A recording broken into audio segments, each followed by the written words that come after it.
Welcome again to Irinka's Kitchen. I'd like to share with you a family favorite recipe that my mom and my grandmother made with peppers. So the recipe is called Pepper and Tomato Stew LECSÓ. So what I'd like to do is begin by showing you the first steps of how to prepare this very simple and easy recipe.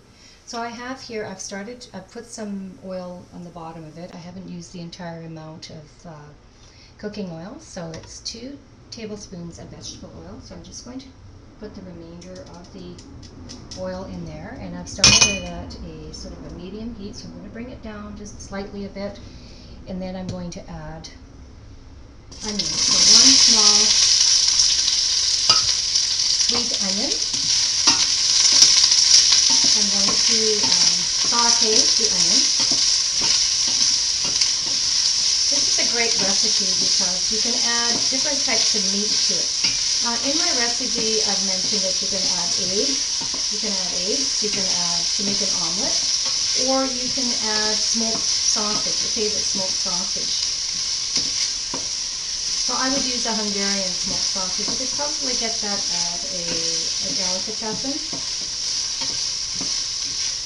So, or a market, or a farmer's market. Sometimes they sell Hungarian smoked sausage there. And you don't need a whole lot. You need about half a kilogram of smoked sausage to add to this recipe. But today, I'm just going to use peppers, and I'm going to use onions. And then what I'm going to do is I'm going to freeze all of these peppers into Ziploc bag, freezer bags. And then when I need to prepare a meal, I can just bring it out, thaw it out, and then add my meats to it. You can add chicken to it. You can add, of course, the traditional way would be to add smoked sausage to this, and it's called LECSÓ. This is a pepper and a tomato stew recipe. So I'm going to add all the peppers. So I've got a yellow bell pepper. So I like bell peppers. They have a sweet flavor to them. Then I've got some red bell pepper again. So a lot of my recipes have these types of peppers because I love the color contrast. And then I've got orange bell peppers. So I'm going to add all the peppers and the onions together, and then I'm going to saute and fry these ingredients. So this can be served with rice, your favorite rice, and potatoes, pasta.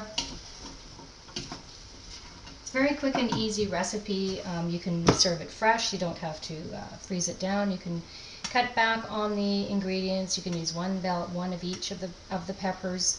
My recipe mentions 1 green pepper. I didn't have any green peppers at home, so I've left the green peppers out. But you can use whatever is available in your area. So what I'm going to do now is I'm going to add 2 vine tomatoes into my recipe. It says 2 to 3 medium tomatoes. I've got 2 vine tomatoes added to this recipe. And I'm going to bring up the heat a bit to medium heat, and you really have to stay at the stove and stir it because it can burn quickly. So you've got to be there to stir it and to watch how it cooks. So then I've got some.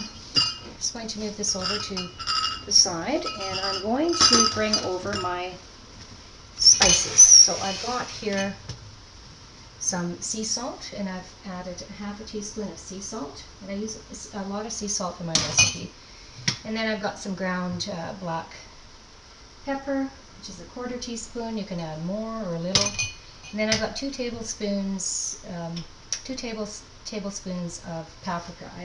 In my recipe I've mentioned it's a 1/4 teaspoon, but I've added just a little bit more.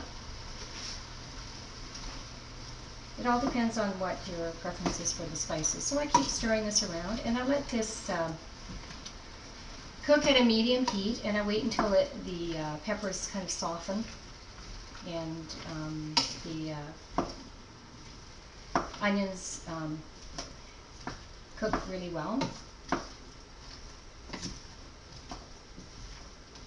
So this would cook on the stove for probably, it would take about 20 to 30 minutes to do. So what I'd like to do is I'd like to show you the finished product. I've already cooked some up, so I'd like to bring it over to the camera. And I'm going to show you this beautiful, beautiful, beautiful dish. And the colors, just amazing. And the smell of the bell peppers and the onions and tomatoes. So this really is a great recipe, and like I say, it can be frozen into Ziploc containers or Ziploc bag or freezer bags. And you can take this out and thaw it out and add it to eggs, sausages, chicken.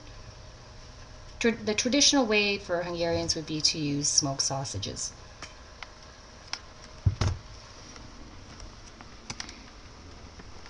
So until next time, I hope that you come and visit my kitchen again, and you can contact me at irene@irenkaskitchen.com or irenkaskitchen.com. Until next time, bon appetit, jó étvágyat!